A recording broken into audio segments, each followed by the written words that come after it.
네, 저는 가락동부교회 박광욱 목사입니다. 총회장도 1년 봉사했고요. 대학신학대학원 대학교 총장으로 4년 동안 근무했고요. 우리 신학생들을 가르치고 있습니다. 오늘은 주로 이제 우리 교단의 시작, 역사, 우리 교단의 그 정체성에 대해서 말씀을 드리겠습니다. 신명기 32장 7절 말씀에는요, 먼 옛날들을 기억해 보아라. 대대로 내려온 횟수를 생각해 보아라. 내 아버지에게 물어보아라. 그가 내게 일러줄 것이다. 어른들에게 물어보아라. 그들이 내게 말해줄 것이다. 그 신명기는 모세가 그 마지막 유언적으로 한 그 설교이거든요. 그 후손들에게 그 이스라엘의 역사에 대해서 그 조상들에게 물어보아라. 이렇게 말씀을 했습니다.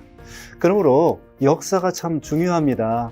과거의 역사를 통하여 우리가 좋은 점은 본받고 또 좋지 않은 것은 또 우리가 본받지 아니하고, 그래서 이스라엘의 그 광야 40년을 기억하고 경감으로 삼으라는 말씀도 있는 것처럼 우리 교단의 역사를 기억해서 앞으로 우리 교단이 성공적으로 해나갈 수 있도록 하면 좋겠습니다. 자, 우리 교단은 1946년 9월 20일에 그 신사참배 거부하며 신앙을 지켰던 한상동 목사님, 주남선 목사님 등이 주축이 되어 부산에서 고려신학교를 개교했습니다. 거기에서 시작되었다고 할 수 있겠습니다. 물론 우리 이 고신측 이전에 총회가 조선 예수교 장로의 동로회가 1907년부터 이렇게 시작이 되고요. 조선 예수교 장로의 총회가 1912년에 시작이 되었는데, 이 고신은 그러니까 이남에 1946년 9월 20일에 부산에서 고려신학교를 개교하면서 이렇게 고신측이 이렇게 시작이 되게 된 것입니다. 어떤 사건이 하나 있었습니다. 1951년 5월 25일에 36회 총회에서요, 경남 법통노회를 축출해 버렸습니다. 그러니까 이제 1907년부터 내려오는 우리 장로교, 한국 장로교의 그 근본이 되는 총회에서 이 남쪽에서 신학교를 개설해서 운영하는 이 고신 측을 어떻게 보면은 축출하는 사건이 있게 되었죠. 그래서 여기서 이제 조선 예수교 장로의 그 총회 측과 이 고신 측과 예배당 문제로, 특별히 마산 문창교회 문제의 사건이 일어나게 된 거예요. 다른 몇몇 군데의 예배당은 총회 소속으로 넘겨주기로 했는데, 마산 문창교회 송상석 목사님이 심호하는 데에서는 세상 법정에다가 이 예배당을 이제 명도하지 않는 방향으로 고소를 하게 됩니다. 이것을 과연 이 세상 법정에다가 고소를 해야 되겠느냐, 총회 목사님들이 여러 가지 논의를 많이 했는데, 고린도전서 6장 1절로 7절의 말씀에 의해서 이 세상 법정에다가 예배당 문제로 고소하는 것은 성경적이 아니다, 이렇게 생각을 하게 되었죠. 마산 문창교회 사건이 계속 이어지다가 58년도에 가서 경기노회에서 고신측 총회에다가 세상 법정에 이렇게 재판을 하는 것은 옳지 않다고 성명서를 내게 된 거죠. 근데 총회 측은 뭐라고 하냐면은 각 교회 형편대로 그냥 처사하라, 이렇게 애매하게 고신측 총회에서는 명령을 한 거예요. 그런데 이 경기노회 측에서는 그건 부당하다, 세상 법정에다 올리는 것은 옳지 않다, 그렇게 해가지고 그 성경 위반이라고 하면서 행정 보류를 하게 되었는데, 그 당시에 경기노회에 우리 김영무 목사님, 이병기 목사님 중심으로 경기노회에서 이제 행정 보류를 하고, 그다음에 그 와중에 총회 측에서 새로운 경기노회를 조직을 한 거예요. 고신 측의 경기노회가 두 개가 된 거예요. 하나는 우리와 같이 김영무 목사님, 이병기 목사님 우리 계통에 세상 법정에다 고소하면 안 된다, 이렇게 얘기하는 그 경기노회가 된 거고요. 그리고 그 새로 만들어진 경기노회를 총회에서 인정하게 되고, 그래서 우리는 자동적으로 분리되고 이탈을 하게 된 것입니다. 고신 측에서 분리된 이유가 성경을 중심으로 해서 성경을 지키기 위해서 이렇게 발단이 되었다는 거, 이것이 이제 중요하였고요. 그 다음에 이제 우리가 경기노예가 분리됨으로 인해서 새로운 교단이 성립이 되게 됐는데요. 1960년에 이병규 목사님 중심으로 성경을 그대로 믿고 순종하자고 하는 개혁주의 보수주의 신앙 노선에 의해서 공의회를 조직하게 되었습니다. 1969년도에 개혁신학교를 설립하고 1975년도에 대한예수교 장로회 총노회, 노회가 하나죠. 전국적으로 노회 하나를 총노회라고 하고요. 1980년 9월 22일에 드디어 총회 7개 노회로 전국적으로 총회로 이렇게 시작하고 그 이름을 별명을 개신측이라 이렇게 하게 되었고요. 1999년 12월 9일에는 개혁신학대학원 대학교를 설립을 하고요. 지금은 개혁신학연구원 성경과정이 53회 졸업생이 있고요.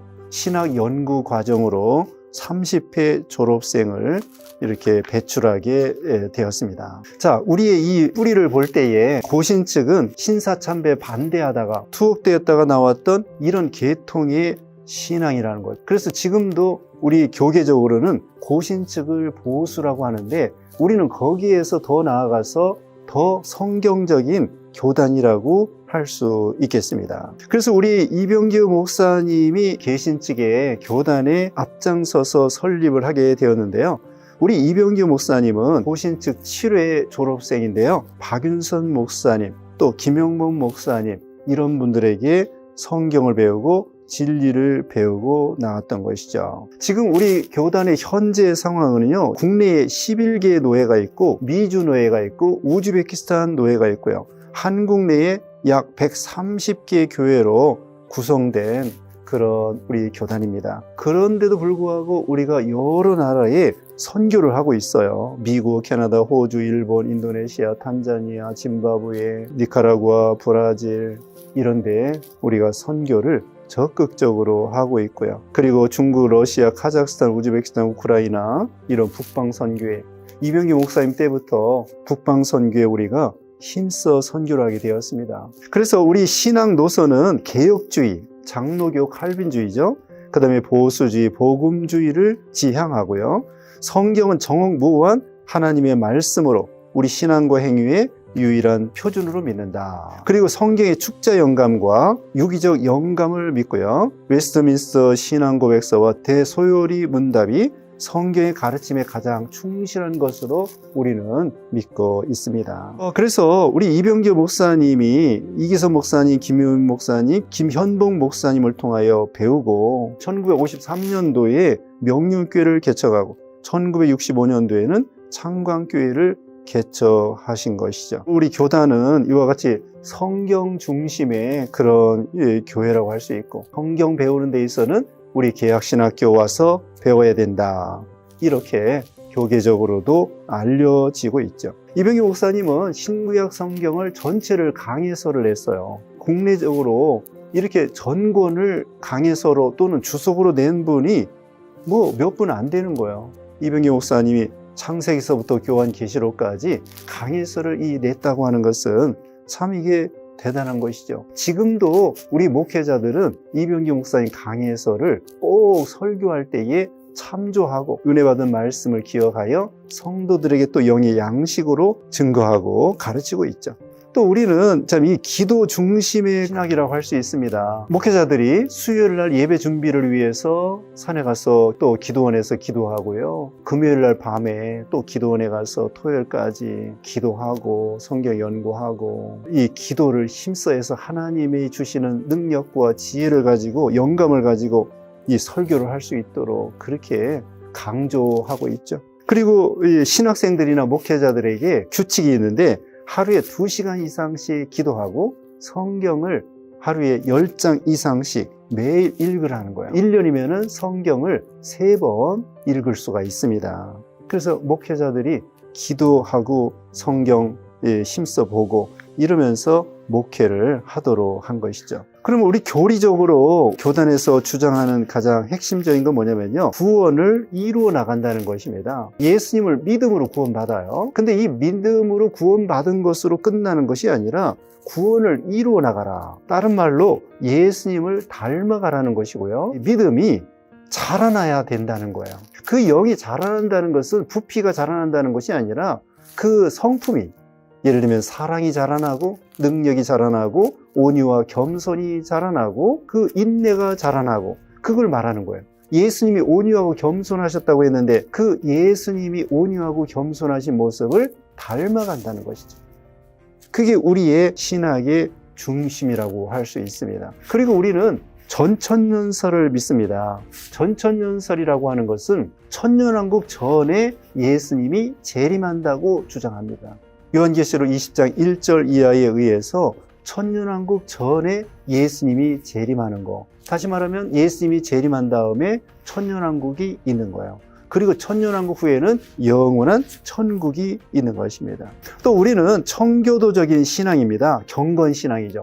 영국의 청교도적인 경건신앙인데, 그래서 철저한 주일 성수, 그 다음에 우상의 제물을 먹지 아니하고요, 온전한 11조 생활을 하는 것입니다. 경건한 가정생활, 또 개인생활, 그런 신앙생활을 하라는 거죠. 물론 우리는 우상의 제물을 먹지 아니하고요, 추도 예배를 금하고 있습니다. 왜 우상의 제물을 먹지 않느냐? 우상의 제물을 먹으면은 우상 제단에 참여하는 것과 똑같다고 고린도전서 10장 20절에 말씀했습니다. 또 고린도전서 10장 18절에 말씀했고요. 사도행전 15장 29절에는 피와 목매어 죽인 것과 우상의 제물을 먹지 말라고 했죠. 또 추도 예배는 조상이 죽은 지 1년 있다가 3년 있다가 예배를 드린다고 하는 건데, 그건 옳지 않습니다. 누가 돌아가셨을 때 그때는 슬퍼할 수 있지만 죽은 사람을 위해서 예배 드린 적이 없어요. 오직 하나님께만 예배하고 하나님만 기억해야 돼요.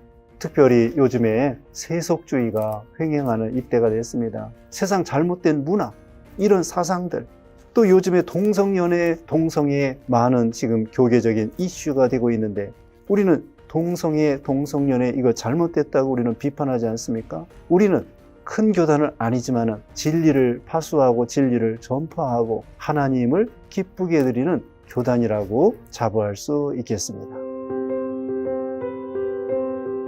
여기까지 우리 교단이 지내온 거 하나님의 은혜고, 앞으로도 세상 끝날까지 우리 목회자들과 성도들이 힘써 충성함으로 우리 교단이 세워지고 진리운동 또 생명운동 해서 땅끝까지 복음 전하는데 하나님 앞에 귀 쓰임 받는 그런 교단이 되었으면 좋겠습니다. 감사합니다.